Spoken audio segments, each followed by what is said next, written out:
I'm Ward Blackwell. Welcome to Front Street 411. Well, fall is now officially upon us. Of course, that means just about everything will now have a pumpkin spice flavor or scent.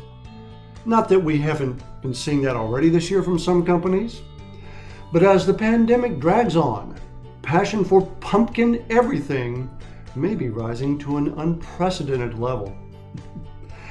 Likewise, major issues affecting dentistry were inflaming passion during the recent 3rd District caucus. For those who might not be aware, while some of the ADA's 17 districts are made up of several states, Pennsylvania by itself comprises the 3rd District. And at the ADA House of Delegates meeting during SmileCon in Las Vegas next month, the delegates and alternate delegates elected by you will represent this district. To get ready, those delegates and alternates were caucusing last week to discuss the resolutions that will be before the ADA House. Among the topics covered were ERISA plan provisions, diversity in oral health research, teledentistry, and reinstating the ADA's third-party payer concierge service.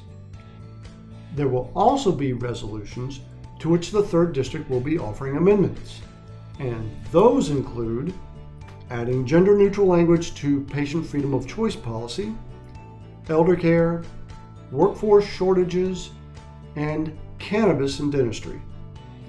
Now, that last one is rather interesting. The original resolution came from the 14th District, which, not surprisingly, includes Colorado. The original resolution urged the development of best practices for managing dental patients that use cannabis in any form, but the amendment proposed by PDA would expand that to include managing patients' families and staff, as well as studying whether there could be a benefit to dentists prescribing cannabis. Finally, the PDA, aka the 3rd District, will offer 2 new resolutions of its own.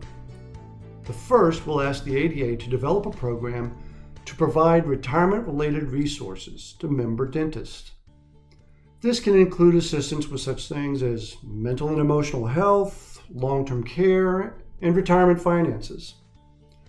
Another resolution from PDA will urge the ADA to develop a strategy for engaging postgraduate dental students in residency programs.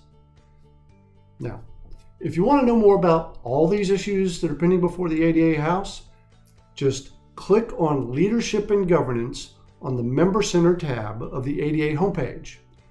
Then click House of Delegates and Board Reports and Resolutions. And if you feel strongly about any resolution, well, I urge you to contact one of PDA's delegates or alternate delegates whose names are listed over my shoulder and let them know how you feel.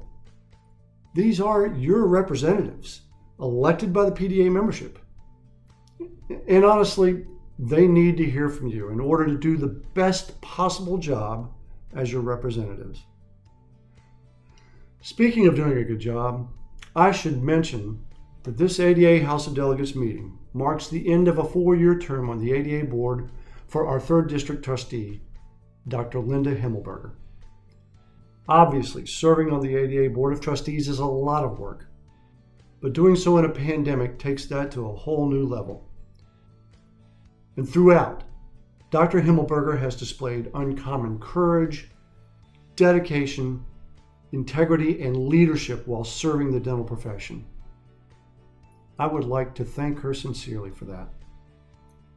And to our trustee-elect, Dr. Jim Boyle, who will follow Dr. Himmelberger, well, you've got some really big shoes to fill, sir. But we know you're up to it. Well, that's it for this edition of the 411. Hope everyone enjoys those fall colors.